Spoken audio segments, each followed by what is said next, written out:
presented by MRS Music.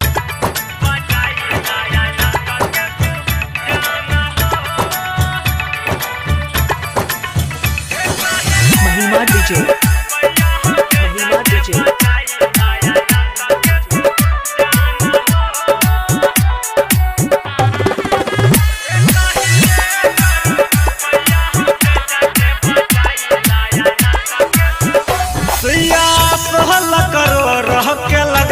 भैया हो करो सब कोई मिलके सहयोग भैया हो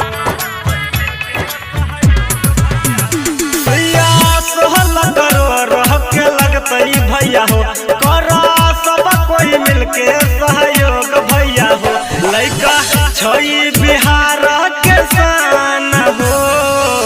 एक ही करो भैया भेजा के बचाई लाया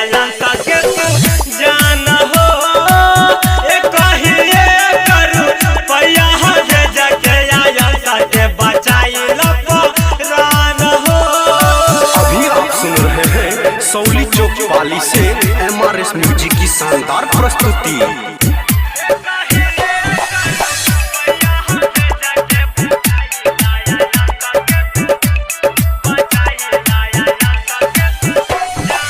महिमा डीजे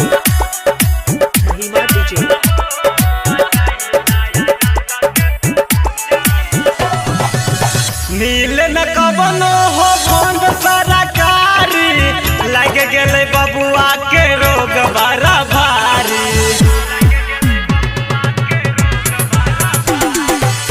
नील न कबनो हो फंड सरकारी लग गए बबुआ के रोग बड़ा भारी तो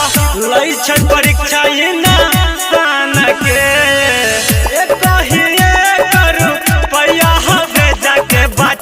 लाया जनता के पहरान हो एक ही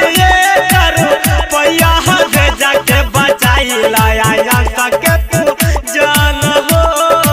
अभी आप सुन रहे हैं सौली चौक पाली से MRS म्यूजिक की शानदार प्रस्तुति।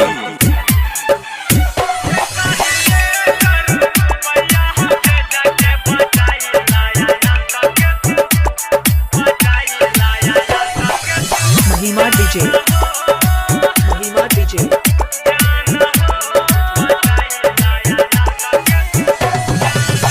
लइका के रूप में छई भगवान हो सब कोई मिल के बचाई जान हो भैया लइका के रूप में छई भगवान हो सब कोई मिल के बचाई जान सब कोई मदद लाना थान हो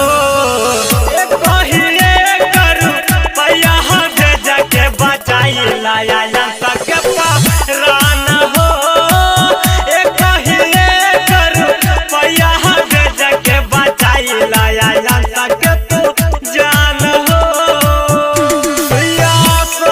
करो रह के लगतई भैया हो करो सब कोई मिलके सहयोग भैया हो ई छई